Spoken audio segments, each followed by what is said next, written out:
There is another aspect of IP that I discuss in the book, and I think is also something that is relatively not discussed enough.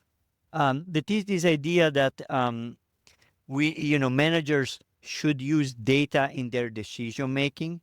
Now, is a big statement that across all management program you typically see. The professors say you should follow data for your strategic decisions.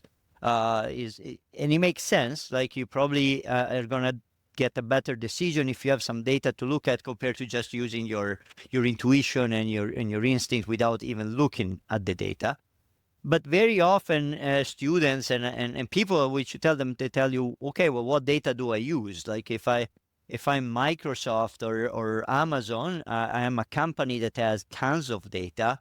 But what if I am a smaller company? What if I'm someone that doesn't have resources to pay people to collect data for me? Or if I'm a startup that have nothing, I have just an idea, a prototype, I don't have resources to collect data and so on.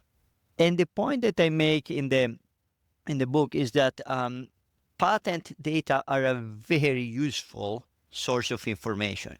There are databases, and in the book I talk about the simplest one, that is Google Patents. It is a search engine by Google. It is exactly like the typical Google portal, but allows you to look for patents.